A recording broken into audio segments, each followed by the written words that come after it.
enlazarnos telefónicamente con el doctor Luis Carlos Integralia Consultores, una empresa de análisis de riesgo político. Tiene siempre Integralia mucho que analizar y comentar. Siempre tratamos de ser puntuales para difundir el esfuerzo. Encabeza Luis Carlos Ugalde en ese sentido. Por cierto, tiene algo muy interesante sobre Acapulco a 6 meses del huracán Otis, de lo cual hablaremos la semana que viene desde el puerto de Acapulco, por supuesto.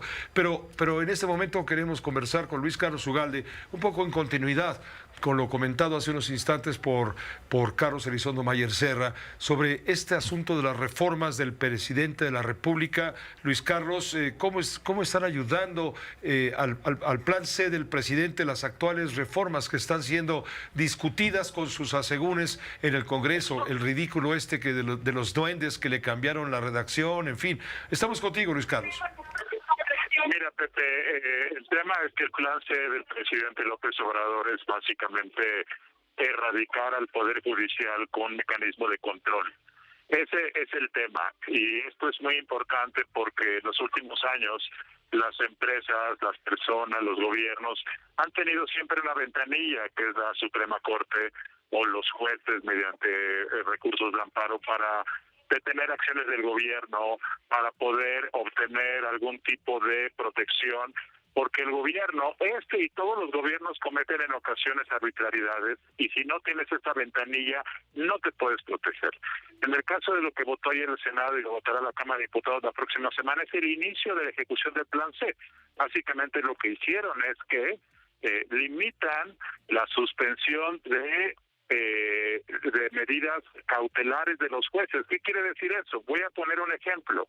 En los últimos 4 o 5 años en el Tren Maya, cuando iba un particular, un ambientalista, a decir que el Tren Maya estaba causando algún daño ambiental, detenían la obra mientras se investigaba. Bajo la nueva normatividad no puedes detener la obra sino hasta que la Corte o un juez decida el tema en definitiva. Y en ocasiones eso lleva muchos meses o a veces incluso años. Tal forma que cuando un juez o la Corte decida sobre un tema, pues ya causó un daño irreparable. Y esto es el primer paso, porque lo que quiere López Obrador es que si gana la mayoría calificada, dentro de algunos meses van a quitar a todos los ministros de la Corte, los van a correr y van a nombrar a 9 nuevos mediante voto popular, y sabemos lo que significaría elegir a los ministros de la Corte por voto popular. Y creo que ese es el tema central. Yo escucho a los empresarios en México, que son los que pueden perder más con esto, preocupados más por las políticas públicas que por el control y la protección. ¿Qué quiere decir esto? Que muchas veces ellos dicen, Claudia Sheinbaum va a abrir o no va a abrir el sector energético. Claudia Sheinbaum nos va a dar oportunidades para participar en el nearshoring. Pero este tema es un tema más de fondo porque significa el mecanismo que tenemos todos para protegernos del gobierno, que siempre por definición quiere hacer más y más, aunque eso violente los derechos de las personas. Entonces, esto que pasó ayer en el Senado me parece que es el inicio de este plan. ¿De qué depende hasta dónde llegue el plan C, que es desmontar al Poder Judicial como un mecanismo de control?